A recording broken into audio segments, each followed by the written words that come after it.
আজকে কতগুলো ষষ্ঠী পুজোর ব্রতকথার গল্প বলবো। প্রথমে বলবো নীল ষষ্ঠীর ব্রতকথা। এক বামুন আর বামনির কোনো ছেলেপুলে হয়ে বাঁচত না। তারা দুজনে পরামর্শ করে একদিন তীর্থ যাবার জন্য বেরিয়ে পড়ল। ক্রমে তারা যখন সরজু নদীর তীরে এসে পৌঁছালো, তখন বামুন বলল, চল এই জলে ডুবেই আমাদের জীবন শেষ করি। বংশরক্ষার জন্য যখন একটাও ছেলে রইল না, তখন বেঁচে থেকে আর কি করব।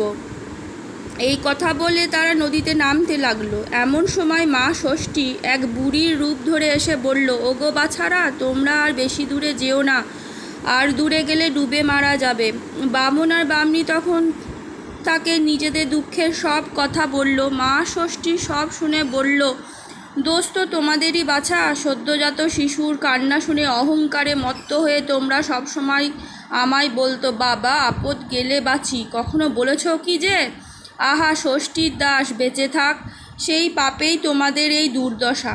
বামনি তখন বুড়ির পা ধরে বলল, কে তুমি মা, বলো। বুড়ি বললে, আমি মা ষষ্ঠী। শোন, এই চৈত্র মাসের সন্ন্যাসী করবি আর শিব পুজো করবি। সংক্রান্তির আগের দিন উপোস করে থেকে নীলাবতীর পুজো করে নীলকণ্ঠ শিবের ঘরে বাতি জেলে দিবি। তারপর আমায় প্রণাম করে জল খাবি। একে বলে নীল ষষ্ঠী। দেবী এই কথা বলে অদৃশ্য হয়ে গেলেন। এরপর বামুন আর বামনি দেশে ফিরে এলো। নীলের দিন খুব ভক্তি করে নিষ্ঠার সঙ্গে নীল ষষ্ঠীর ব্রত করল। এরপর কিছুদিনের ভেতর মা ষষ্ঠীর দয়ায় বামনির একটা সুন্দর ছেলে হলো। মা ষষ্ঠীর কথা মতো তখন আর কোনো অনিষ্ট হলো না।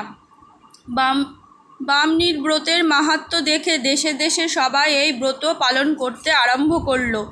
ব্রতের ফল, ছেলে মেয়ের মায়েরা এই ব্রত করলে তাদের সন্তানের অমঙ্গল কোনোদিনই হয় না।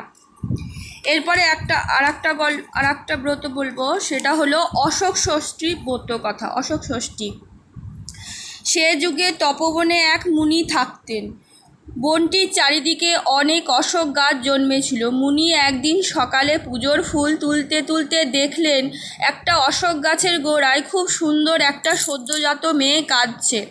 মুনি তখনই মেয়েটিকে তুলে নিয়ে তার আশ্রমে ফিরে গেলেন। পরে ধ্যান করে তিনি জানতে পারলেন যে শাপের ফলে হরিণ রূপিণী এক স্ত্রী লোক এই মেয়েটিকে প্রসব করেছে। মুনি মেয়েটিকে খুব যত্নে লালন পালন করতে লাগলেন। হরিণরাও রোজ একবার করে এসে মেয়েটিকে দুধ খাইয়ে যেতে লাগলো।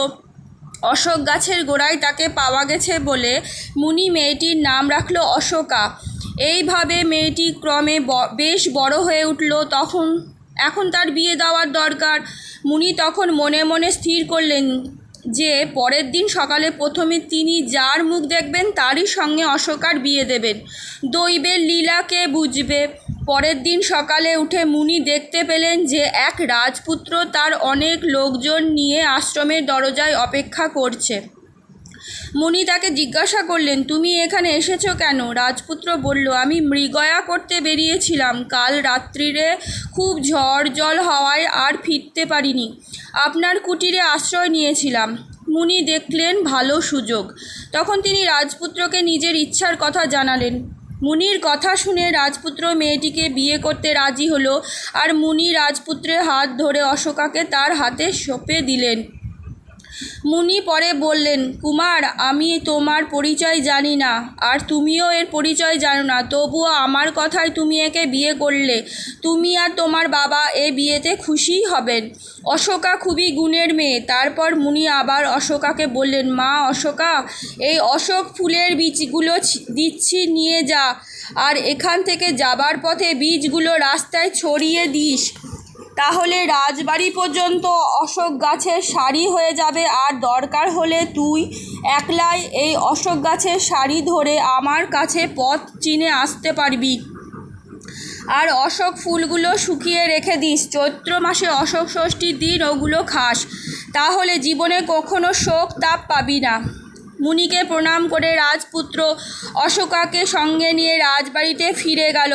রাজা রানী সব শুনে খুশি মনেই ছেলে বউকে বরণ করে ঘরে তুললেন। এরপর বেশ কিছুদিন কেটে গেল। অশোকার 7 ছেলে ও 1 মেয়ে হয়েছে। রাজা রানী সময় মতো সকলের বিয়ে দিয়ে স্বর্গে গেছেন। একবার চৈত্র মাসের শুক্ল ষষ্ঠীতে রাজার বাৎসরিক শ্রাদ্ধের তিথি পড়ল। অশোকা বউদের ডেকে বলল, আজ অশোক ষষ্ঠী, আমি আজ ভাত খাবো না।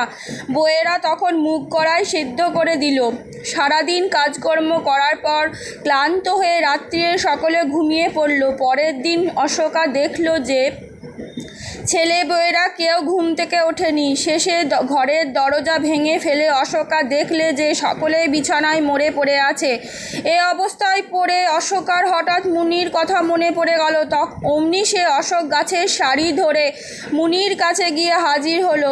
মুনি অশোকার সব কথা শুনে ধ্যান করে সব কথা জানতে পারলেন আর অশোকাকে বললেন, বউয়েরা যখন মুগ কড়াই সেদ্ধ করছিল তখন অসাবধানে একটা ধান তার মধ্যে পড়ে গিয়েছিল, আর তাই খাওয়ার জন্য সেই পাপে তোমার ওই দুর্দশা হয়েছে।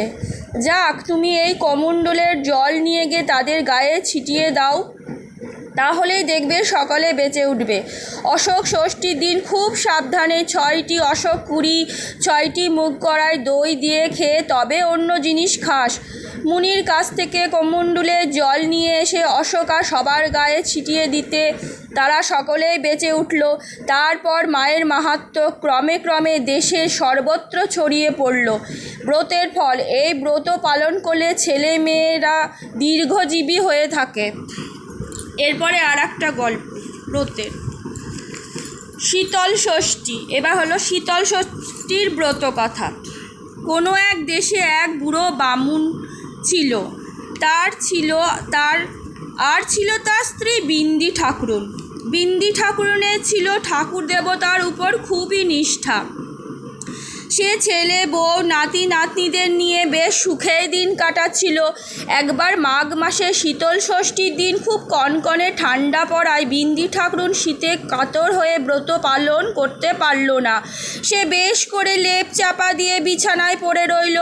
তার নাতি নাতনিরা আর বউদের তাদের ডেকে ডেকে ব্রত করার কথা মনে করিয়ে দিল। বিন্দি ঠাকুরুন কিন্তু বিছানা আর লেপ ছেড়ে উঠলই না, বরং বলল, আমি শীতে আর উঠতে পারছি না, যা করতে হয় তোমরাই সব করো। আমার জন্যে 4টে গরম ভাত রেঁধে রাখো, আজ স্নান করার জন্য একটু গরম জল করে দিও। এই শীতে শীতল ষষ্ঠীর পুজোর নিয়ম পালন কি করে করব? বউয়েরা তাদের শাশুড়ির কথা মতোই কাজ করলো। বিন্দি ঠাকুরুন গরম জল স্নান করে গরম ভাত খেলো, অথচ এই দিন ঘরে উনুন জ্বালাতে নেই। একটু পরেই খবর এলো যে ঘরে আগুন লেগে তার মেয়ে জামাই পুড়ে মরেছে। মেয়ে জামাইয়ের শোকে বিন্দি ঠাকুরুন হাই হাই করে কাঁদতে লাগলো।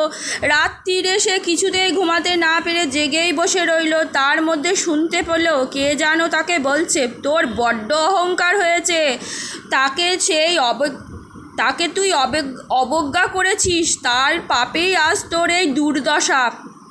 তাকে যেমন অবহেলা করেছিস তেমনি এখন তার ফল ভোগ কর।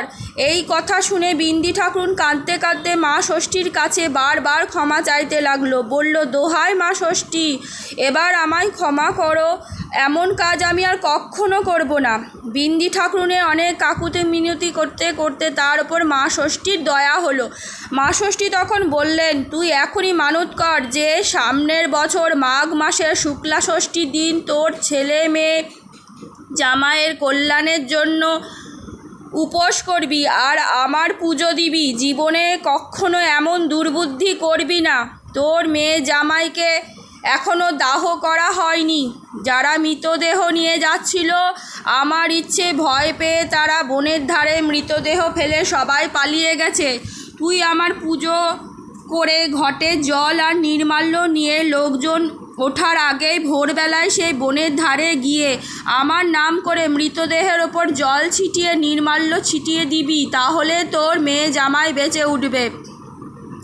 বিন্দি ঠাকুরুন মা ষষ্ঠীর আদেশ মতন সকাল হতেই বনের ধারে গিয়ে তার মেয়ে জামাইয়ের মৃতদেহ দেখতে পেল। তাদের ওপর ফুল জল ছড়াতেই তারা বেঁচে উঠে বিন্দি ঠাকুরুনকে প্রণাম করল। বিন্দি ঠাকুরুন এই দেখে খুব আনন্দ পেল। সে তাদেরকে নিজের বাড়িতে সঙ্গে করে নিয়ে এলো। পরের বছর আবার বিন্দি ঠাকুরুন মাঘ মাসের শুক্ল ষষ্ঠীর দিন উপোস করে মেয়ে জামাইকে মঙ্গলের জন্য শীতল ষষ্ঠীর পুজো দিল। বামনির মেয়ের জামাই বেঁচে উঠতে দেখার পর থেকে সকলে শীতল ষষ্ঠীর ব্রত করতে লাগলো। ব্রতের ফল: মাঘ মাসে শুক্লপক্ষে শীতল ষষ্ঠীর ব্রত পালন করলে সংসারের মধ্যে থেকেও শোক তাপ পেতে হয় না।